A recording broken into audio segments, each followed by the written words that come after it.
Hey, my sweet babies. Happy Friday. I hope your Friday is going beautifully. And if it's not going the way you want it to go, plans aren't lining up the way you want them to with whatever it is you're trying to plan out, career, life, everything. I hope that it all gets turned around for you. There's some things that I wanted to talk to y'all about. I've been wanting to talk to y'all about. I missed y'all so much yesterday. So I'm here to talk about them now. So this video is going to be pretty Bravo heavy, Bravo centric. So again, hope y'all are having a wonderful Friday. Thank you for coming to watch another podcast, Lord, another YouTube video for What Else Is Going On podcast, aka WEIGO podcast. So let's get into what else is going on. First up, I know that y'all have probably heard the news, but again, I still wanted to talk to y'all about it. Vanderpump Rules. Vanderpump Rules pausing production, won't film this summer to give the cast members a break. Vanderpump Rules fans will have to wait a little bit longer than usual for the next season of the hit Bravo show. An insider told Page Six on Tuesday that production for season 12 was put on pause despite typically filming in the summer months. Everyone needs a moment to decompress after two very rough, intense seasons, the source told us. The cast is looking forward to a break from filming the show. Are they? Are all the cast, I wonder, looking forward to a break in the show? After Tom Sandoval's affair with Raquel, aka Rachel Leviss, was unearthed in March of 2023, cameras immediately picked back up to capture the drama, cutting off the crew's time off. The scandal consumed most of season 11, which is currently airing and was filmed just a few months after season 10 wrapped. And showrunners hope the brief hiatus will bring about new storylines for its 12th rendition. Producers are excited to catch up with everyone when cameras eventually go back up. Although it's unclear exactly when filming will resume, an insider told TMZ, who was the first to report the news, that it will be within the year. So you know what? They may need a break. I also wondered if it was because Ariana is hosting Love Island this summer. So she's filming that. She can't be filming Vanderpump Rules at the same time. I'm thinking like she may not be able to. Who knows? But what do y'all think about the pause? Do y'all think they need a pause? Are y'all surprised that they're coming back for a 12th iteration? I feel like I'm not surprised only because if they were like Jack's last season, the season before last, or Scandal, was it the season before Scandal? That seemed like that could have been a closeout of the show with the way things ended with Jack's walking away and Lisa and all of that. But I feel like they would want to tie up some loose ends. So are y'all sad? Or y'all happy about it? Or y'all are like, I don't care. I watch it just because it's another Bravo show. You know how you have those shows that are phone shows, background shows? Child, that's Vanderpump Rules is like that. But The Valley, I'm telling y'all, I hope that y'all are watching The Valley. Y'all know that me and Carlos talked about it. I'm trying to pull something up. Me and Carlos talked about how much we loved The Valley. I was looking for, I hope I'm saying Lantinette.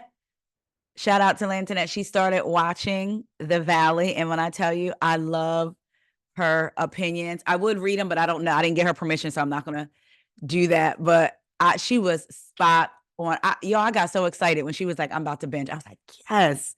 So The Valley is a good show, but I did see that Kristen confirmed that they're not getting a reunion, which I think is like kind of sucks.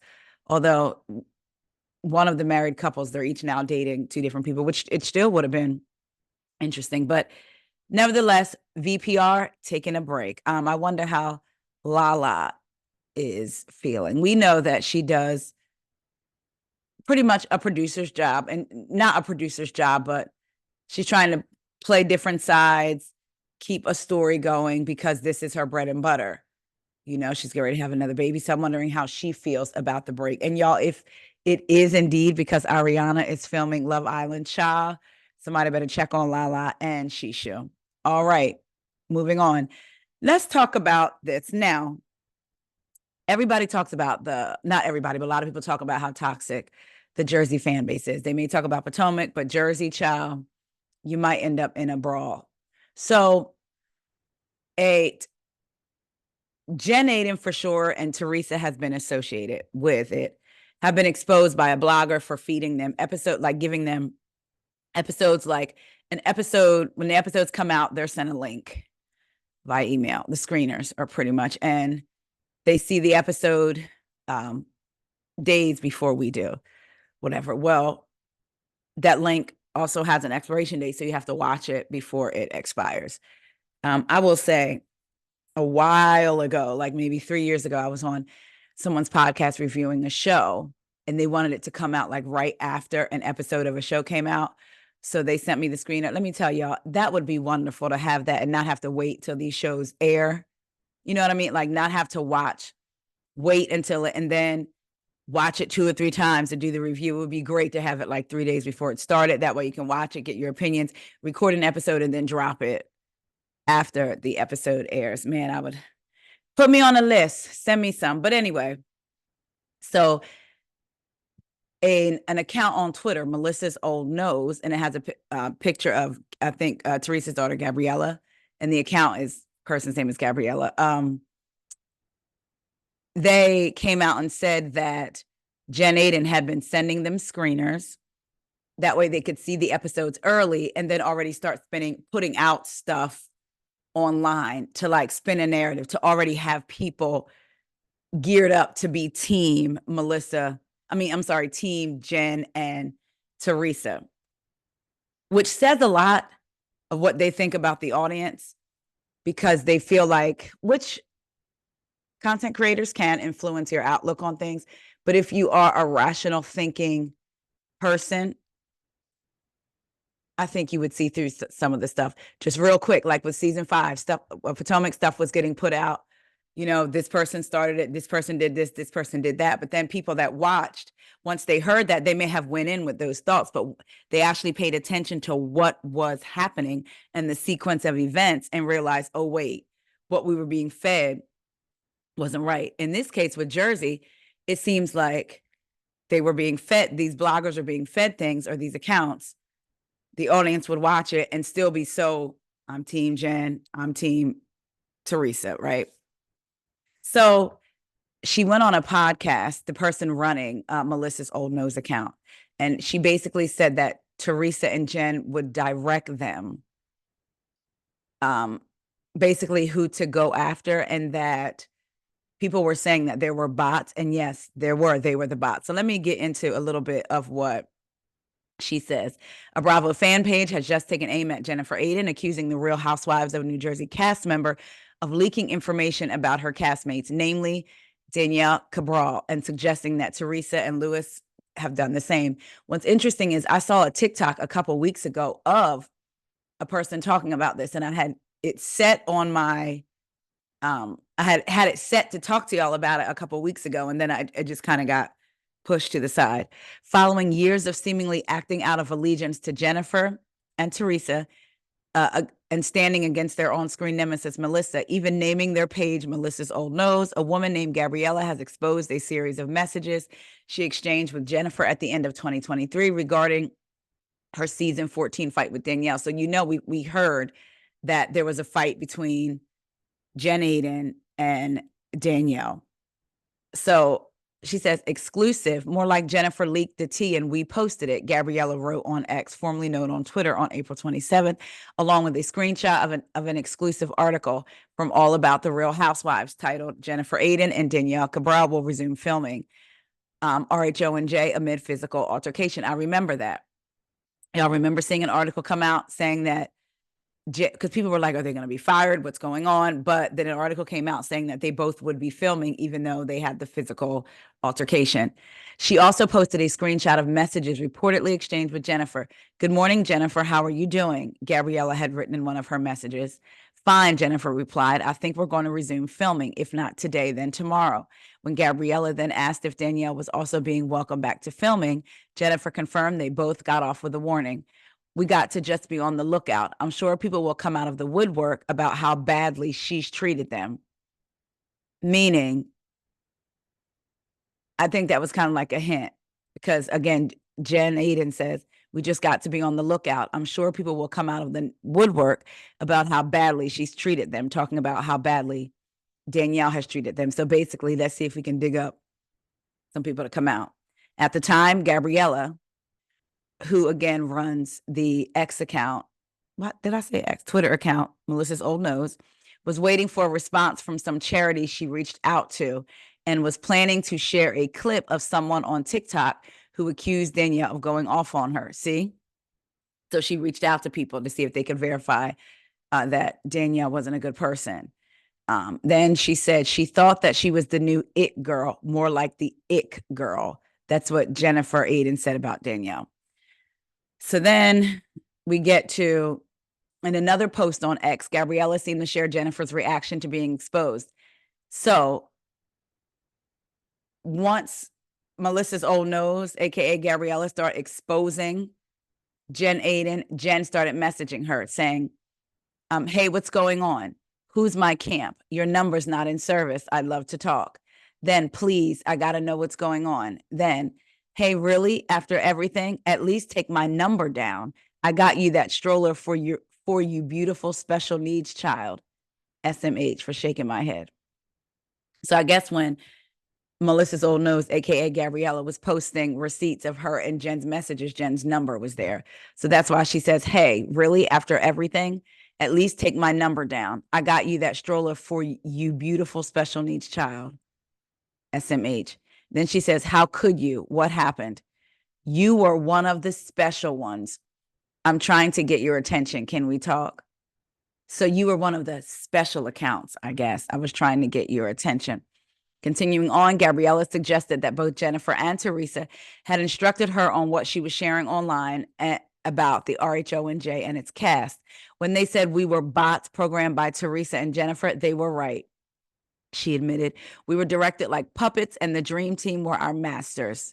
We were told what to say, how to say it, and what we were doing, and that we were doing it for the right reasons. Well, guess who's cutting the strings? Do your own damn dirty work.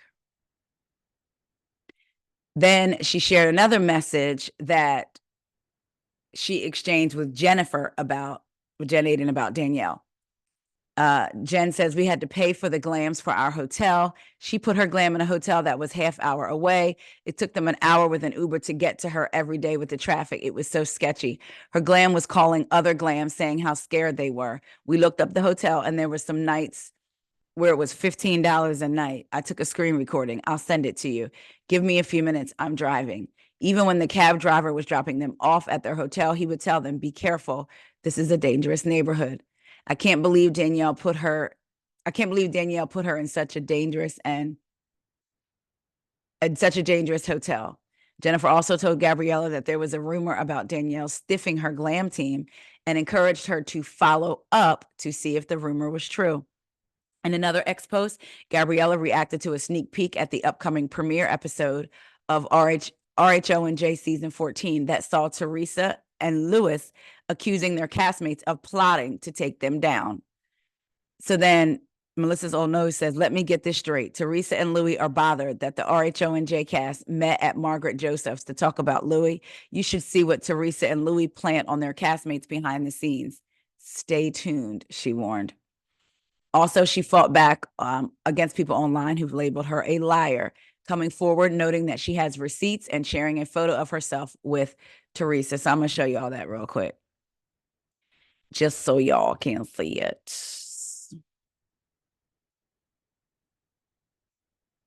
So right here, she says, wow, some people really are working overtime to try to call me a liar. If you don't like what you see on my account, move on. Trying to discredit the receipts is a very desperate and futile attempt to conceal the truth. Yes, I've met with Teresa, but unlike Roxanne, which is another Instagram account, another Twitter account, unlike Roxanne, I never posted the pics with her for clout. I was with her when she came to California. If you don't believe me, you can ask Martinis with Eddie. He asked me for a B-Day shout from her. Hashtag RHONJ. So this is her, I guess, the one that runs the Melissa's Old Nose account, and her name is Gabriella. And then, oh, wait a minute, that might be a picture of, it's either Teresa or Gabriella that she has in her profile. Then she says, so it says the blogger also alleges Teresa once tried to expose Dolores Catania and blame it on Margaret Josephs. So the show, Andy tweeted, tweet me all of your questions now for at RHONJ's Dolores Catania and Bravo Superfan with their at. They will be joining me for an upcoming Watch What Happens Live. Gabriella says, Dolores, did you know that Teresa wanted to out you and blame it on at Margaret Josephs? I'll show you the receipts. Child, it's already, the season hasn't even started. What was interesting to me with all of that, I get it, you mad now for whatever, or you felt guilty or what have you. So you're exposing Jen Aiden and Teresa for sending you screeners. Well, Jen Aiden sending you screeners of the episodes early to try to spin the narrative. At the end of the day, you're a grown woman, child. And so can't nobody make you post or do anything you don't want to do. You watched the show, you felt a connection with these folks, they got you to do their dirty work for them. I mean, did you at least get a check? All of that, and then now here we are. I'm still gonna watch Jersey just to see what it's giving. If it's not giving, I'm gonna stop watching, and I am gonna review it. So I do have an upcoming podcast episode on Tuesday, but I'm recording it on Monday about the first episode of Jersey. So y'all, it's toxic already. Now I will say, I mean, Potomac, they may do carrying on some of the castmates or former castmates. Shout out to Candy Gal, may be on Twitter, but at least they're saying what they need to say with their chest. They ain't out here paying other people to do it, or maybe not paying other people to do it. You know what? Then again, I say that, I don't know. You don't know what these housewives are doing. I had a conversation with someone, and I remember hearing conversations about, these housewives and these reality TV stars need to be careful with content creators, YouTubers, podcasters, and getting close because the content creators may be wanting to get close to them for clout. Let's be clear. Content creators and YouTubers and reviewers and podcasters actually help these shows. There's a lot of people that may not have even watched the show, but like your reviews and decide to watch it, right? Or who may not have heard about it and decided I'm gonna watch it or what have you. Content creators need to be careful of some of these people on these shows because they'll reach out to you. I'm gonna say from my personal experience, I'm gonna go ahead and say it. They'll reach out to you, girl, throwing tea when I tell you left, right, upside down, you like. And listen, I'm not one, I didn't start out podcasting, and I'm not even talking about my first podcast, but the one I'm doing now, What Else Is Going On, to be the one to expose. Now, if I see something, I'm going to talk about it and report on it, right? But I never sought out to go expose stories. Now, if something does fall in my lap or I see something like, oh, wait a minute, of course, but that's not my goal. My goal is to talk about the information that's been put out, whether it be these shows, what's going on in media. We talk about it and we keep it moving. But I will tell you, when I'm telling you, hit left and right, and they would try to do it in ways where it's like we homegirls, we friends talking, and then you don't put it out, and then you see it 2 and 3 weeks later all over the blogs, and you knew what they wanted you to do. Number one, if you were bold enough to do that, you need to come straight out and ask me, hey, can you talk about this? Because this is what happened. Don't try to play me like I'm stupid, though, and don't know that you're just dropping tea. Okay. So, yeah, content creators have to be careful, too. Moving on, y'all. Let's talk about Real Housewives of Atlanta. This is according to Radar Online. Portia Williams' estranged husband, Simon's company, ordered to pay six-figure judgment over alleged unpaid bill on private jet deal. Businessman confident matter will be resolved. That's actually not the RHOA story I was going to read to y'all first. I skipped it, but while we're here. So y'all know we talked about it probably last month because we talk about them all the time over here. Because they're always in Radar page 6 somewhere. But Simon owed some money to this company. So let's see. Real Housewives of Atlanta star Portia Williams' estranged husband, Simon Guabadia's company Simco, was hit with a default judgment after it failed to respond to a lawsuit over a private jet bill. But the businessman told us he plans to handle the matter. According to court documents obtained by RadarOnline.com, an Ohio judge ordered Simon Simco Petroleum Limited Company to pay $886,000. So they were, as Radar Online previously reported, NetJets Aviation Inc. sued Simon's business, Simon Petroleum Limited Company, in Ohio, in a court in Ohio. NetJets operates a fractional aircraft program. It engages in the business of selling and leasing fractional interest in private jets in the NetJets fractional program. The program allows a jet to be co-owned by multiple people or companies sharing it. So they claim that they entered into a deal with Simon's company, August 2020. The company agreed to a lease with a 12.5% interest in Cessna Citation aircraft per the lawsuit. The interest was later increased to 15.62%. In the lawsuit, NetJets claims Simcoe breached the deal. Defendants breached the terms of the program agreement by failing to timely pay the plaintiffs all amounts due under the program agreement, and plaintiffs terminated the program agreement under its terms on or about February 28th, 2023. So Simon was in business with his company. The company defaulted, and now the other company has been ruled. It's been ruled in their favor that Simon's company needs to fork over $887,000. His company needs to fork it over, not Simon. People are like, "Oh, does Simon have money? Like, does he have any real money?" Which is actually a valid, good question. But also, again, notice how they went. The suit is against the company and not technically Simon. Child, we shall see. We shall see what's going on. Does Simon have the money? He said that he's going to settle the matter. So we'll see, child. The other RHOA news that I was going to talk to y'all first, according to Radar Online, Real Housewives of Atlanta season 16 set to begin filming early summer. The Real Housewives of Atlanta fans won't have to wait much longer to see which ladies will be holding peaches alongside Kenya Moore and returning star Portia Williams next season.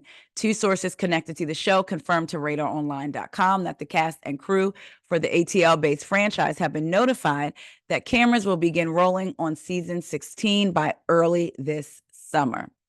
Not much is known about the highly anticipated new season. However, with production beginning as early as next month, Bravo will soon be revealing which Georgia Peaches will be coming back and introducing fans to any possible newbies. RadarOnline.com has reached out to the network for comments. So y'all, now they're saying, sources say that they're going to start filming early next month. So that would be June. So we thinking we could possibly get season 16 before the end of the year. Are y'all still excited about it? Do you not care? Or do you think you're kind of at a space where it's like, whatever. But once the casting starts coming out, maybe, depending on who it is, maybe that'll get you a little bit more excited to watch. I love Atlanta so much, and I'm really sad to see it go the way it has gone. But hopefully it can be resurrected, y'all. Now, y'all, let's get into the Real Housewives of Potomac. So I'm going to tell y'all something. Potomac said, what y'all not going to do is hang these colorist allegations over our head, honey. I'm telling you, Potomac is singing a new tune, Brown Skin. You know I love your brown skin. They said, no, you won't. So let me show y'all, get into a post from TV Deets, honey. Let's get into it. So here we have TV Deets retweeting Jay's reality blog. Meet, and I'm not sure how to say her last name, Jassi, Jassi, last name Rideaux. She's joining RHOP season 9 as a friend of Mia Thornton. So here we go. There we go. Somebody said, this is Giselle's takedown season. Let's see if she can survive.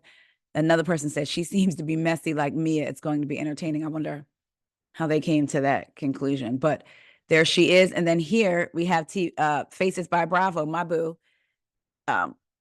posted, Potomac is filming in Adams Morgan. So this was Mia and her. This is the same girl they were filming earlier this week.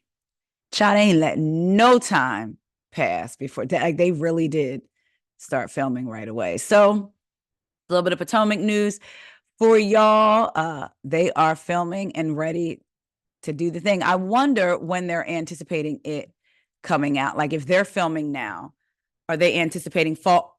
Are they trying to have Potomac and Atlanta come out around the same time. Potomac first, and then Atlanta behind it, and then Married to Medicine. Remember, there was a point on Sunday nights when it was Potomac, Atlanta, and then Married to Medicine. I used to say Sundays was in the black, baby. Potomac, ATL, Married to Medicine. Boy, I used to love those Sundays.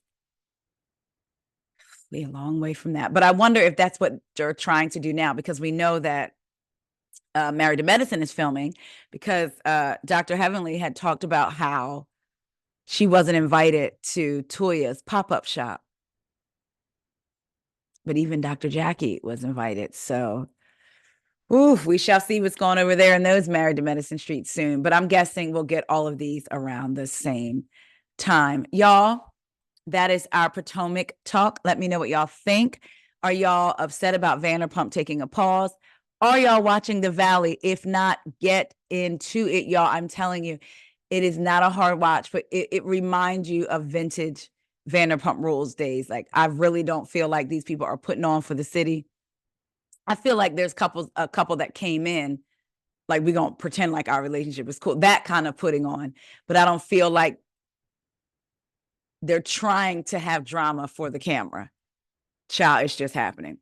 So y'all definitely have got to watch The Valley, please, y'all, and let me know what y'all think. Also, y'all know on Monday, I did a recap of Summer House Martha's Vineyard with Kempire. Shout out to Kempire, my friend. And we really had a good time. Y'all, please watch Summer House. We know that they filmed the reunion yesterday. I don't know if you saw that Jasmine Ellis Cooper was, she was the guest on Carlos's podcast, and she talked about some things. It was pretty interesting. She said she thought she should definitely get first seat at the reunion, and that Preston should be on the other side of her, which I would 100% agree. He can read and still keep his head about him, and is able to see what is going on in the group. But we need these numbers for this show, y'all. We don't want them to cancel yet another Black show. Remember Southern Charm New Orleans? I love that show. Out of the blue, just canceled. And they kept Southern Charm Savannah on for 3 years or 4 years. I will admit that I watched it moments I can't get back. But anyway, y'all watch Summer House Martha's Vineyard. Again, let me know what y'all think about Vanderpump taking a break, about this Jersey drama. Child, the season ain't even started. Simon, your company need to pay them people their money. What do y'all think about the RHOP news? I will be back to talk to y'all later. Love y'all so much. See ya.